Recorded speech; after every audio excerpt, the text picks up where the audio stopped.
ಎಲ್ಲರಿಗೂ ನಮಸ್ಕಾರ. ಇಂದು ಜನವರಿ 12, 2026 ಸೋಮವಾರ. ಇಂದು ಸ್ವಾಮಿ ವಿವೇಕಾನಂದರ ಜಯಂತಿಯೂ ಸಹ. ಇಂದಿನ ದಿನ ಭವಿಷ್ಯಕ್ಕೆ ತಮಗೆಲ್ಲರಿಗೂ ಹಾರ್ದಿಕ ಸ್ವಾಗತ. ಮೊದಲನೇದಾಗಿ ಮೇಷರಾಶಿ. ಆಪ್ತ ಸ್ನೇಹಿತರಲ್ಲಿನ ಭಿನ್ನಾಭಿಪ್ರಾಯಗಳು ಹಲವು ದಿನಗಳವರೆಗೆ ಮುಂದುವರಿಯಬಹುದು. ನವದಂಪತಿ ದೀರ್ಘ ಪ್ರಯಾಣದ ನಂತರ ಮನೆಗೆ ವಾಪಸ್ಸಾಗುವಿರಿ.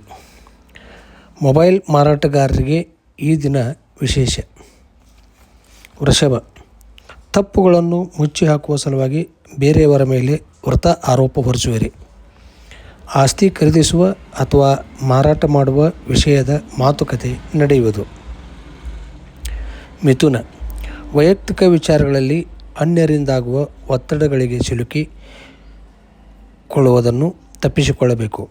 ವಿಭಿನ್ನವಾಗಿ ಯೋಚಿಸುವ ಸವಾಲುಗಳಿಗೆ ಪರಿಹಾರ ಸಿಗುತ್ತದೆ. ಕರ್ಕಾಟಕ ರಾಶಿ. ಹಳೆಯ ಮನಸ್ತಾಪಗಳನ್ನೇ ನೆನೆಸಿಕೊಂಡು ಮತ್ತೆ ಆಪ್ತರಲ್ಲಿ ವಾದ ವಿವಾದ ತೆಗೆಯಬೇಡಿ.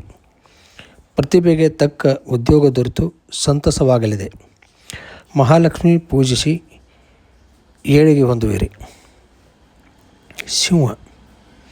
ವಿರೋಧಿಗಳ ಜೊತೆಯಲ್ಲಿಯೇ ಸಮಯವನ್ನು ಕಳೆಯಬೇಕಾಗುತ್ತದೆ. ಹಣಕಾಸಿನ ಪರಿಸ್ಥಿತಿಯನ್ನು ಉತ್ತಮಪಡಿಸಿಕೊಳ್ಳುವ ಸನ್ನಿವೇಶಗಳು ನಡೆಯಲಿವೆ. ರಾಜಕೀಯ ಸೇರುವ ಯೋಚನೆ ಬರುವುದು. ಕನ್ಯಾ. ಬೇರೆಯವರ ಕೆಲಸವನ್ನು ನಿಮ್ಮ ಕೆಲಸವೆಂದೇ ತಿಳಿದು ಭೇದ ಭಾವವಿಲ್ಲದೆ ಯಶಸ್ವಿಯಾಗಿ ಮಾಡಿ ಮುಗಿಸುವಿರಿ. ವೃದ್ಧರ ಹಾಗೂ ಅನಾಥ ಮಕ್ಕಳ ಸೇವೆಯಿಂದ ಸಂತೋಷ ಹೊಂದುವಿರಿ.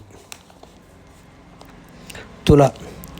ಶೀತಬಾಧೆಯನ್ನು ಹೋಗಲಾಡಿಸಿಕೊಳ್ಳಲು ಮನೆ ಮದ್ದಿನ ಅಥವಾ ಆಯುರ್ವೇದದ ಮೊರೆ ಹೋಗಿ ಮನರಂಜನೆಗೆ ಸಾಕಷ್ಟು ಸಮಯವನ್ನು ಮೀಸಲಿಟ್ಟು ಸಂತಸದಿಂದ ಇರಿ. ವೃಶ್ಚಿಕ. ಕಳೆದು ಹೋದ ಜಾನುವಾರು ಹಲವಾರು ದಿನಗಳ ನಂತರ ಮನೆಯ ಜಾಡು ಹಿಡಿದು ಬರಲಿದೆ. ಕೆಲವು ಸಲ ಕಾರ್ಯಗಳು ಮಾತನಾಡಿದರಷ್ಟೇ ಮುಂದುವರಿಯಲಿದೆ. ಧನು. ತಾರ್ಕಿಕ ಭಾವನೆಗಳ ಬದಲು ವಾಸ್ತವದತ್ತ ಗಮನಹರಿಸಿ. ಅವಿವಾಹಿತರ ಮನೋಕಾಮನೆಗಳು ಪೂರ್ಣಗೊಳ್ಳುವ ಸಲುವಾಗಿ ದುರ್ಗಾ ಪರಮೇಶ್ವರಿಯ ಆರಾಧನೆ ಮಾಡಿ. ಮಕರ. ವೈದ್ಯಕೀಯ ವಿದ್ಯಾರ್ಥಿಗಳಿಗೆ ಮತ್ತು ರಾಸಾಯನಿಕ ವಿಜ್ಞಾನದ ವಿದ್ಯಾರ್ಥಿಗಳಿಗೆ ಓದಿನಲ್ಲಿ ಪರಿಶ್ರಮ ಅಗತ್ಯವಾಗಿ ಬೇಕಾಗುವುದು. ನೀವೊಬ್ಬ ಅದೃಷ್ಟವಂತರೆಂದು ಅನ್ನಿಸಬಹುದು. ಕುಂಭ. ಗುರುವಾಕ್ಯ ಪರಿಪಾಲಿಸುವುದರಿಂದ ಶ್ರೇಯಸ್ಸು ಕಟ್ಟಿಟ್ಟ ಬುತ್ತಿ.